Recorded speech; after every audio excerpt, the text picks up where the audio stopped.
దేశంలో ఉన్నటువంటి విద్యారంగ సమస్యలు పరిష్కరించాలని చెప్పేసి ఏదైతే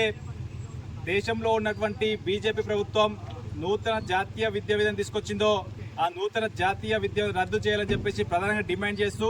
దేశంలో ఉన్నటువంటి ప్రధానమైన యూనివర్సిటీలో ఖాళీగా ఉన్నటువంటి టీచింగ్ నాన్ టీచింగ్ పోస్టులు భర్తీ చేయాలని చెప్పేసి అదేవిధంగా దేశవ్యాప్తంగా నిర్వహిస్తున్న నీట్ ఎగ్జామ్ ను దక్షిణాది రాష్ట్రాల్లో ఉన్నటువంటి తమ సొంత అధికారిక భాషలో నిర్వహించాలని చెప్పేసి దానికి అనుమతి ఇవ్వాలని చెప్పేసి అదేవిధంగా దాంతో పాటు ఈ దేశంలో జరుగుతున్నటువంటి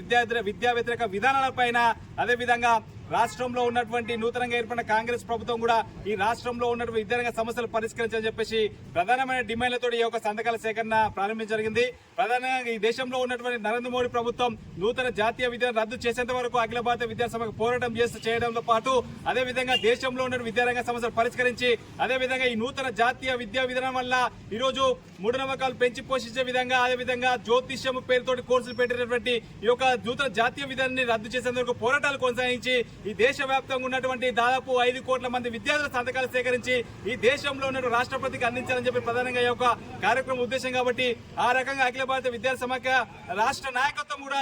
తెలంగాణ రాష్ట్రంలో ఉన్నటువంటి 33 జిల్లాలో కూడా ఈ యొక్క సంతకాల సేకరణ కార్యక్రమం ప్రారంభించింది. అదేవిధంగా ఇప్పటికే ఈ దేశంలో నరేంద్ర మోడీ ప్రభుత్వం తీసుకొచ్చిన నూతన జాతీయ విధానం రద్దు చేసేందుకు అఖిల భారత విద్యాసభ పోరాటాన్ని కొనసాగిస్తామని చెప్పేసి ఈ సందర్భంగా మేము తెలియజేస్తా ఉన్నాం.